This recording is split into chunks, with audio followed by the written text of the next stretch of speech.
Huge jump. Picture this. It's 1991 and you're pulling up to the record store, jumping for joy, wiggling your fingers with delight, ready to shit your pants after you heard the Bible on vinyl, aka the previous album, And Justice for All. And there it is, Metallica. How bold. Most fans call this album the Black Album because of its color, and boy, oh boy, is this quite the divisive album. Most of the time when you hear people talking about Metallica, they usually stop here. If not, they stop at Injustice. Diehards considered this to be the band selling out because they became more commercial.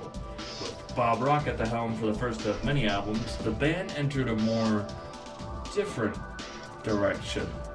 The recording of Metallica was troubled, with the band frequently entering conflicts with Mr. Rock during production. Me personally though, I heard some of these and I was kind of disappointed after going through the band's discography for the first time, especially after Injustice. But when I was scripting and researching this video, a year and a half ago, I discovered a little old band called Pantera. Ooh-wee, do I love me some Pantera. Long story short, when I got back around to re-listening to the album for the first time in months, I fell in love with it because of how groovy it was. The album debuted at number 1 in 10 countries and spent 4 consecutive weeks at the top spot of the Billboard 200, making it Metallica's first album to top album charts. Metallica is the group's best-selling album, selling 30 million copies worldwide. That's a lot of fucking records. So, how good is the album?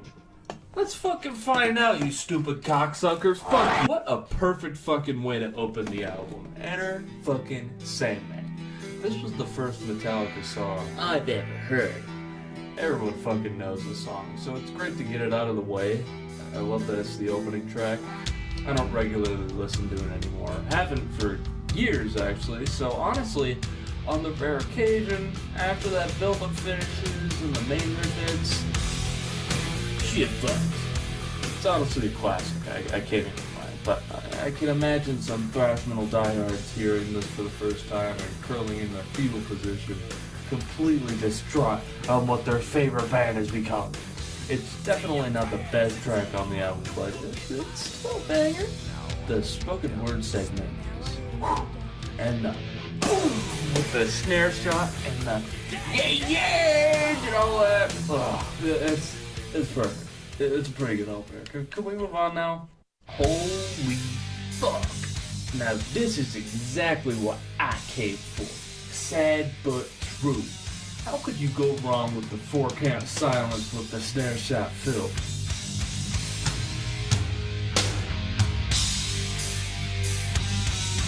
Sad but true is a staple to Metallica's setlist because it's honestly one of their heaviest tracks to date. This is why I like the album. After analyzing Pantera, I feel as if the boys maybe took inspiration on their sound from Cowboys from Hell. Maybe? I'm not too sure, but it sounds like Pantera-esque groove metal, which I can kind of get down for. Also, Kurt Solo, who's cooking here. You know what's cool? You can do the bass pretty well. Doesn't really have much to do with it, but still neat. I love how Lars goes on the crash during that last chord. I guess that's something that I can appreciate too that I haven't really brought up yet. Lars' drumming. It's kind of a sweet spot between super cool and weird fills from the days of old and really simple fucking beats from the Load Reload era. Anyways, this is a banger. Another hood classic, if you will. 2 for 2. Next up is Holier Than Thou, starting with a cool build-up with some talk box shit, and bam! Right into one of their faster-paced tracks on the album. It's a banger, and it's still somehow thrashy, but it's still good. Like, the riffs are great. More recently, they brought this back to promote the new album on Kimmel. I fucking hate Jimmy Kimmel, I really like this section right before the solo, especially when it harmonizes towards that. Then the solo is fucking raw as hell, then a bass solo? It's not really a solo, it's just kind of transition, you know. Everyone else joins back in, like how fucking cool is that? That's fucking raw. here's the band's first ballad on the album, The Unforgiven, the first of many. Honestly, this is a track I hold near and dear to my heart. It's a banger. Recently I thought I kind of fell out of it. I'm not really sure how to describe it, but something that I find interesting, this totally fucks with the structure of typical ballads, including their own, as they put one out for each of their previous albums. The clean sections are kept hidden deep into the intro and choruses as the song drops into strummy, heavy verses. It really takes you by surprise. I really like how soft it is at times, especially with how chill James' vocals are. Here is where James really perfected his vocals. He had a rather interesting voice evolution over the years, and around the recording sessions of this album, started taking lessons. But during a recording of a damn cover of So What, which wasn't even released until Garage Inc. in 1998, he blew his voice out. Along with the constant wear and tear for his voice over touring for the past 9 to 10 years, especially during the release of the Black Album where they toured even more, almost 4 fucking years, James' vocals were basically fucked. But that wasn't for another few years, so luckily here, James' vocals are fantastic. Absolutely perfected here, probably his peak vocals. Back to the actual fucking track, this solo. Oh my god, this solo, oh my god. Clean solo, then into a fantastic hard-hitting solo. Holy shit. This solo is fucking fantastic. One of Kurt's best. And honestly, one of the last good ones for a while. But enough of this banger. Time to move on to another banger. Next up is another timeless classic, Wherever I May Roam. That intro is just nuts, and what follows is even heavier. Apparently they layered like 12 bass tracks to make that woo effect, you know? Like, that's so cool. Starting off with some low growly vocals for a verse, then blasting into a chorus. You honestly can't go wrong with any of this. Mixed with some cool mixing and voice effects, you have a banging track. Not to mention another harmonizing section before a chorus and a fantastic solo and a rare double kick sighting and a solo fading out of the track. Like, wow. Next up is Don't Tread on Me. I love the motif referencing America from West Side Story. What a random fucking reference. This track is about the motherfucking American Revolution, baby. This one is incredibly underrated. Like, I feel like nobody talks about this track in particular. Also, James makes a weird noise somewhere around a minute 30 in, but also he literally growls, "Don't turn on me!" like a fucking badass here. There's also a section here, it's after the solo, let's just say. It's low-key my favorite riff on the entire album. It's such a fucking banger. Introduced by a bar! Add another bar to the James Bark meter, baby! Next up is Through the Never, and honestly, I used to like it, and now I think it's kind of annoying. It's cool, and for what it's worth, it's neat, but I feel like it's just trying to be holier than thou. We already got a holier. It's kind of groovy. I wouldn't have been opposed if they cut this from the album, though. Speaking of, this is the first album to be over an hour long. 12 goddamn tracks in this album. That's long. Basically every album after this is at least over an hour. I can't lie though, groovy riff around 3 minutes in kinda fucks.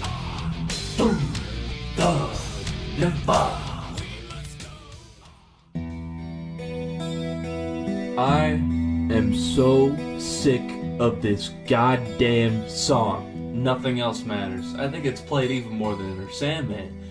This song basically just reminds me of this America's Got Talent video where it's a compilation of Metallica songs covered, right? And it's like 20 minutes long, and it's literally all Nothing Else Matters in Inner Sandman. Looking back at it now, like Inner Sandman, it's still a great track when you're not constantly re-listening to it over and over. The song has a lot of history to it too.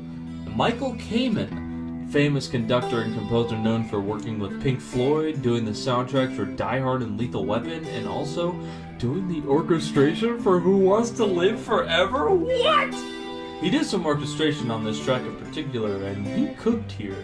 Sounds fantastic. Speaking of S&M, in my opinion, the S&M performance is like the only good one ever.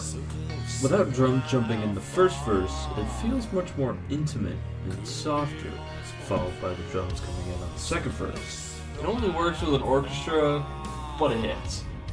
Anyways, I no longer want to talk about this song, so we're gonna move on. Holy shit, what a wake-up call. Honestly, I really grew on Unforgiven, man. It's a banger. It's dark and gloomy. It also feels very theatrical. Like, James is intermixing cool-ass vocals with some growls, which I can really appreciate. And also, around 3 minutes in, we get another spoken word segment, which is really cool. Like, better than the inner Sandman one. This one fucks. It's like James is slipping into some sort of character. Really charming.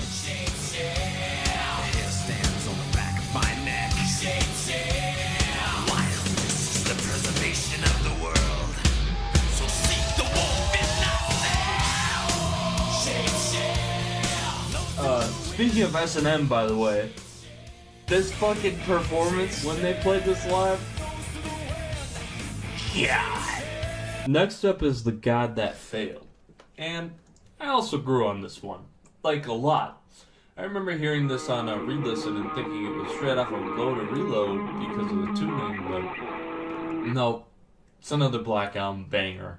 Starts off with bass. That's a rarity. You'd never hear that shit on any of the previous albums. That's neat. There's also a part where Lars does a particular fill that matches up with the rhythm of the actual riff, and it's pretty good. It's like, damn, this one's a heavy hitter too. Honestly, I really appreciated some of the tracks on the album after re-listening to it again. I don't know, sometimes you just need to re-listen to convince you. Also, the solo is super cool. Like, Bob Rock was fucking pushing hard for Kirk to pump out some really cool and memorable solos. After chorus, we get a cool ass cut, then like Lars saying something, then another chorus, then some heavy tom shit with a new riff, then a fitting outro with some snare shots, and finally a strum on an acoustic. Fantastic. Next up is My Friend of Misery, another track that starts off with bass. This just so happens to be one of the only writing credits Jason Newsted had ever gotten on a track. 1/3. That's wild. Love how you get to hear it throughout the entire track too. Anyways, according to several different sources, this track was originally meant to be this album's instrumental, but they thought otherwise for some reason. Honestly, I still think it's a banger with vocals. Newsted himself always wanted this to be instrumental, and honestly, I feel like it would have been better had they worked this into an instrumental. I feel like it would have hit a little more. I don't know. Anyways, there's some cool acoustics thrown into the mix on some places, which I think is really cool.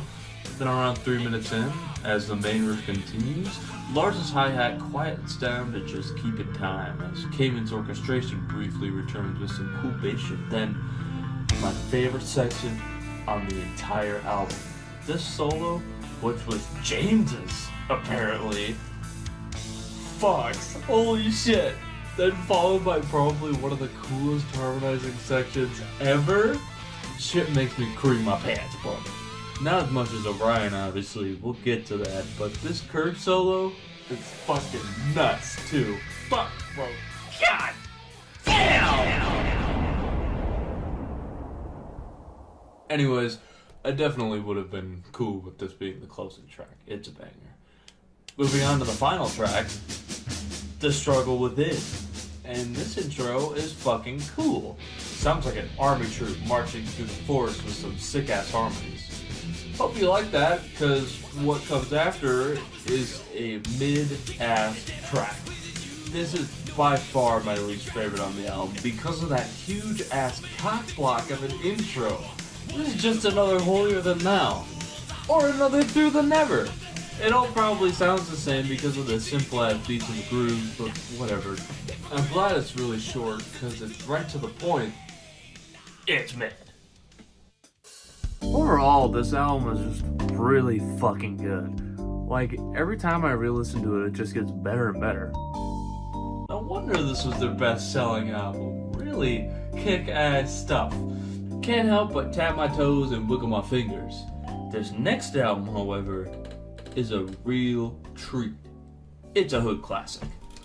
Hoo-wee! Section dedicated to the horror of twins.